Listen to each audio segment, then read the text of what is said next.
ओम शांति। 20 जनवरी 2026। बाप दादा के मधुर महावाक्य। मीठे बच्चे, बेहद के बाप को याद करना यह है गुप्त बात। याद से याद मिलती है।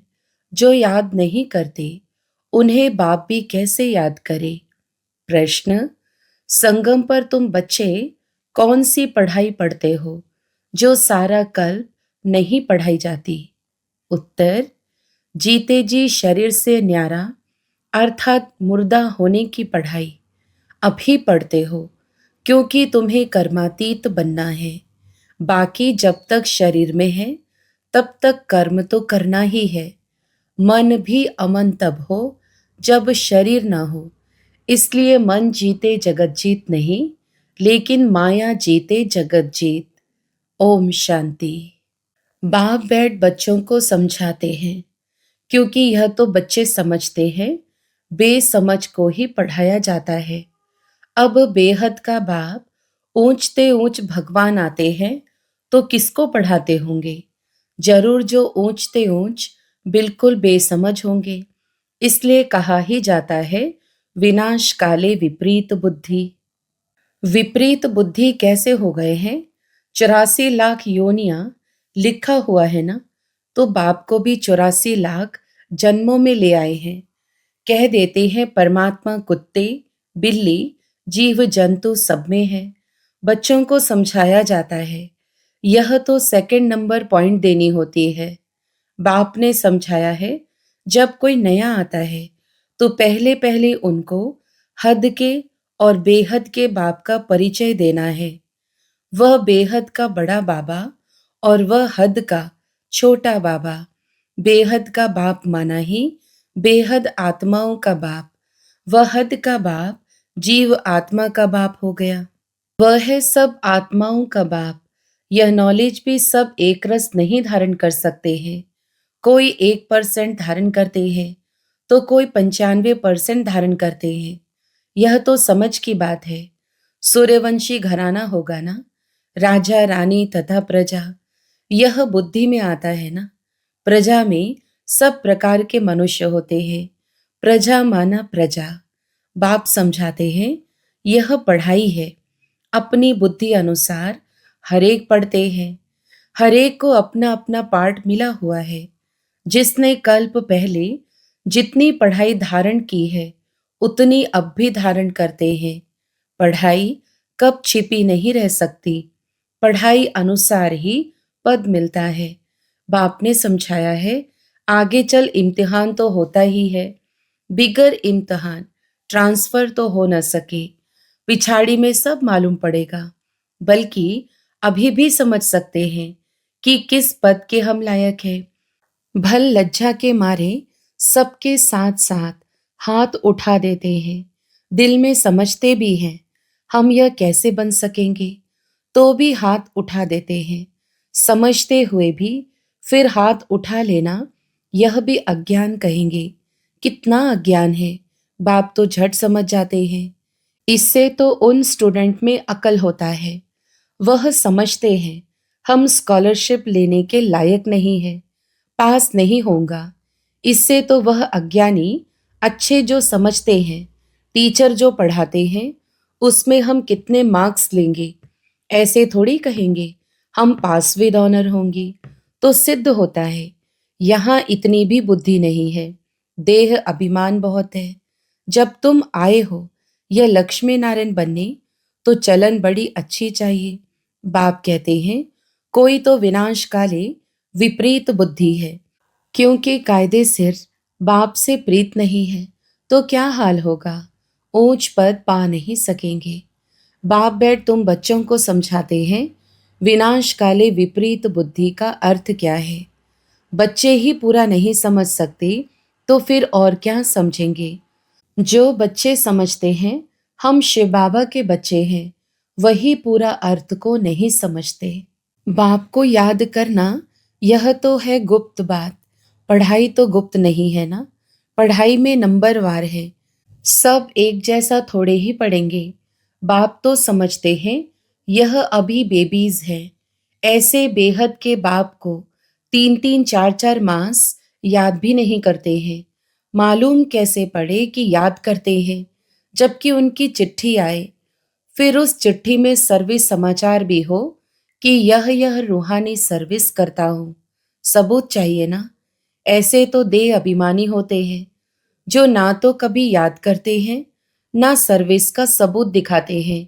कोई तो समाचार लिखते हैं, बाबा फलाने फलाने आए, उनको यह समझाया, तो बाप भी समझते हैं बच्चा जिंदा है। सर्विस समाचार ठीक देते हैं। कोई तो 3-4 मास पत्र नहीं लिखते, कोई समाचार नहीं, तो समझेंगे मर गया या बीमार है। बीमार मनुष्य लिख नहीं सकते हैं। यह भी कोई लिखते हैं, हमारी तबीयत ठीक नहीं थी, इसलिए पत्र नहीं लिखा। कोई तो समाचार ही नहीं देते, ना बीमार है, देह अभिमान है। फिर बाप भी याद किसको करे? याद से याद मिलती है, परंतु देह अभिमान है। बाप आकर समझाते हैं, मुझे सर्वव्यापी कह 84 लाख से भी जास्ती योनियों में ले जाते हैं। मनुष्यों को कहा जाता है पत्थर बुद्धि है। भगवान के लिए तो फिर कह देते पत्थर भीतर के अंदर विराजमान है। तो यह बेहद की गालियां हुई ना।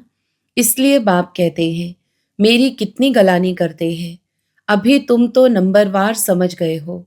भक्ति मार्ग में गाते भी हैं, आप आएंगे तो हम वारी जाएंगे, आपको वारिस बनाएंगे। यह वारिस बनाते हैं, जो कहते हैं पत्थर ठिक्कर में हो। कितनी गलानी करते हैं। तब बाप कहते हैं, यदा यदा ही।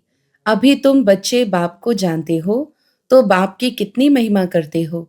कोई महिमा तो क्या, कभी याद कर 2 अक्षर लिखते भी नहीं।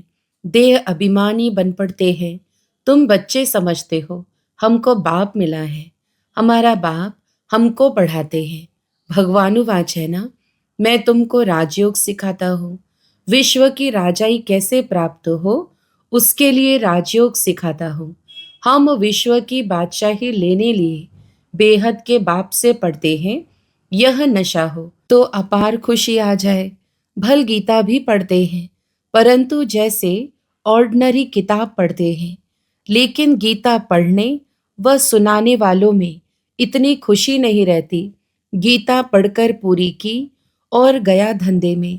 तुमको तो अभी बुद्धि में है, बेहद का बाप हमको पढ़ाते हैं। और कोई की बुद्धि में यह नहीं आएगा कि हमको भगवान पढ़ाते हैं। तो पहले पहले कोई भी आवे तो उनको 2 बाप की थ्योरी समझानी है। बोलो, भारत स्वर्ग था ना, अभी नर्क है। ऐसे तो कोई कह ना सके कि हम सतयुग में भी हैं, कलयुग में भी हैं। किसको दुख मिला तो वह नर्क में है, किसको सुख मिला तो स्वर्ग में है।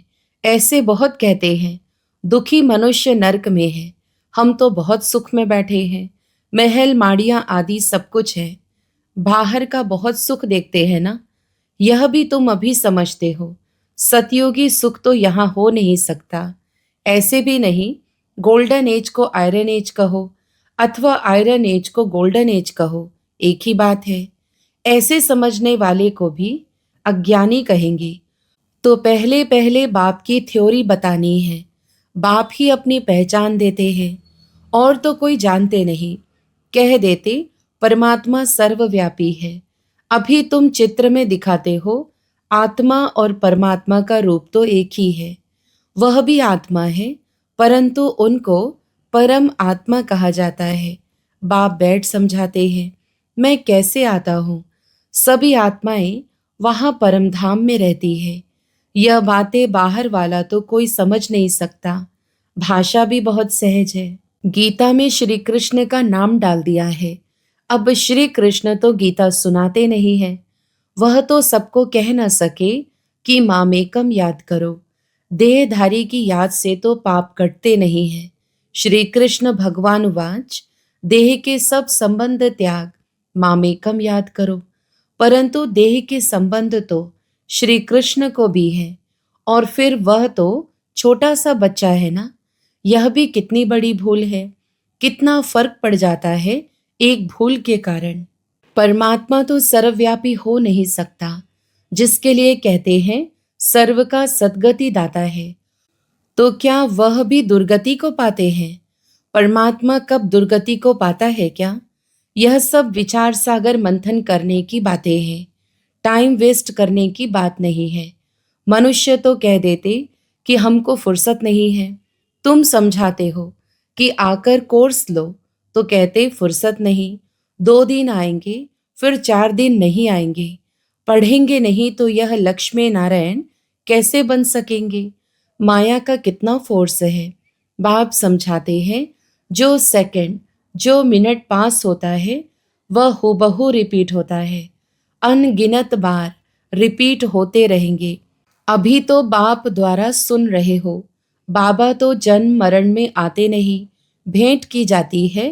पूरा जन्म मरण में कौन आता है और ना आने वाला कौन?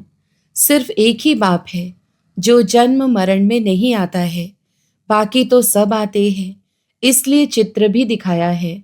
ब्रह्मा और विष्णु दोनों जन्म मरण में आते हैं। ब्रह्मा सो विष्णु, विष्णु सो ब्रह्मा पार्ट में आते जाते हैं। एंड हो न सके। यह चित्र फिर भी आकर सब देखेंगे और समझेंगे। बहुत सहज समझ की बात है। बुद्धि में आना चाहिए, हम सो ब्राह्मण हैं, फिर हम सो क्षत्रिय वैश्य शूद्र बनेंगे, फिर बाप आएंगे तो हम सो ब्राह्मण बन जाएंगे। यह याद करो तो भी स्वदर्शन चक्रधारी ठहरे। बहुत हैं जिनको याद ठहरती नहीं। तुम ब्राह्मण ही स्वदर्शन चक्रधारी बनते हो, देवताएं नहीं बनते हैं। यह नॉलेज कि चक्र कैसे फिरता है, इस नॉलेज को पाने से वह यह देवता बने हैं। वास्तव में कोई भी मनुष्य स्वदर्शन चक्रधारी कहलाने के लायक नहीं है। मनुष्यों की सृष्टि मृत्यु लोक ही अलग है। जैसे भारतवासियों की रस्म रिवाज अलग है, सबका अलग अलग होता है। देवताओं की रस्म रिवाज अलग है, मृत्यु लोक के मनुष्यों की रस्म रिवाज अलग। रात दिन का फर्क है, इसलिए सब कहते हैं हम पतित हैं। हे भगवान, हम सब पतित दुनिया के रहने वालों को पावन बनाओ। तुम्हारी बुद्धि में है, पावन दुनिया आज से 5,000 वर्ष पहले थी, जिसको सतयुग कहा जाता है। त्रेता को नहीं कहेंगे। बाप ने समझाया है, वह है फर्स्ट क्लास, ये है सेकंड क्लास। तो एक एक बात अच्छी रीति धारण करनी चाहिए। जो कोई भी आए तो सुनकर वंडर खावे। कोई तो वंडर खाते हैं, परंतु फिर उनको फुर्सत नहीं रहती। जो पुरुषार्थ करे, फिर सुनते हैं पवित्र जरूर रहना है। यह काम विकार ही है जो मनुष्य को पतित बनाता है। इनको जीतने से ही तुम जगत जीत बनेंगे। बाप ने कहा भी है, काम विकार जीत जगत जीत बनो। मनुष्य फिर कह देते, मन जीते जगत जीत बनो। मन को वश में करो। अब मन अमन तो तब हो जब शरीर ना हो, बाकी मन अमन तो कभी होता ही नहीं। देह मिलती ही है कर्म करने के लिए, तो फिर कर्मातीत अवस्था में कैसे रहेंगे? कर्मातीत अवस्था कहा जाता है मुर्दे को। जीते जी मुर्दा, शरीर से न्यारा। तुमको भी शरीर से न्यारा बनने की पढ़ाई पढ़ाते हैं। शरीर से आत्मा अलग है। आत्मा परमधाम की रहने वाली है। आत्मा शरीर में आती है तो उनको मनुष्य कहा जाता है। शरीर मिलता ही है कर्म करने के लिए। एक शरीर छूट जाएगा, फिर दूसरा शरीर आत्मा को लेना है कर्म करने लिए। शांत तो तब रहेंगे जब कर्म नहीं करना होगा। मूल वतन में कर्म होता नहीं। सृष्टि का चक्र यहाँ फिरता है। बाप को और सृष्टि चक्र को जानना है। इसको ही नॉलेज कहा जाता है। यह आंखें जब तक पतित क्रिमिनल हैं, तो इन आंखों से पवित्र चीज देखने में आ नहीं सकती। इसलिए ज्ञान का तीसरा नेत्र चाहिए। जब तुम कर्मातीत अवस्था को पाएंगे, अर्थात देवता बनेंगे, फिर तो इन आंखों से देवताओं को देखते रहेंगे। बाकी इस शरीर में इन आंखों से श्री कृष्ण को देख नहीं सकते। बाकी साक्षात्कार किया तो उससे कुछ मिलता थोड़े ही है। अल्पकाल के लिए खुशी रहती है, कामना पूरी हो जाती है। ड्रामा में साक्षात्कार की भी नोंद है, इससे प्राप्ति कुछ भी नहीं होती। अच्छा, मीठे मीठे सिकिलधे बच्चों प्रति माता पिता बाप दादा का याद प्यार और गुड मॉर्निंग। रूहानी बाप की रूहानी बच्चों को नमस्ते। हम रूहानी बच्चों की भी रूहानी माता पिता बाप दादा को याद प्यार, गुड मॉर्निंग और नमस्ते। धारणा के लिए मुख्य सार। पहला, शरीर से न्यारी आत्मा हो, जीते जी इस शरीर में रहते जैसे मुर्दा। इस स्थिति के अभ्यास से कर्मातीत अवस्था बनानी है। दूसरा, सर्विस का सबूत देना है। देह अभिमान को छोड़ अपना सच्चा सच्चा समाचार देना है। पास विद ऑनर होने का पुरुषार्थ करना है। वरदान, अपने शांत स्वरूप स्टेज द्वारा शांति की किरणें फैलाने वाले मास्टर शांति सागर भव। विस्तार, वर्तमान समय विश्व के मेजॉरिटी आत्माओं को सबसे ज्यादा आवश्यकता है सच्चे शांति की। अशांति के अनेक कारण दिन प्रतिदिन बढ़ रहे हैं और बढ़ते जाएंगे। अगर स्वयं अशांत नहीं भी होंगे तो औरों की अशांति का वायुमंडल, वातावरण शांत अवस्था में बैठने नहीं देगा। अशांति के तनाव का अनुभव बढ़ेगा।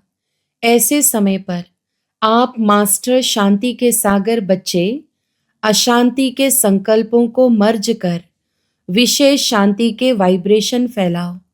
स्लोगन, बाप के सर्व गुणों का अनुभव करने के लिए सदा ज्ञान सूर्य के सम्मुख रहो। अव्यक्त इशारे, इस अव्यक्ति मास में बंधन मुक्त रह जीवन मुक्त स्थिति का अनुभव करो। अभी समय की बचत, संकल्पों की बचत, शक्ति के बचत की योजना बनाकर बिंदी रूप की स्थिति को बढ़ाओ।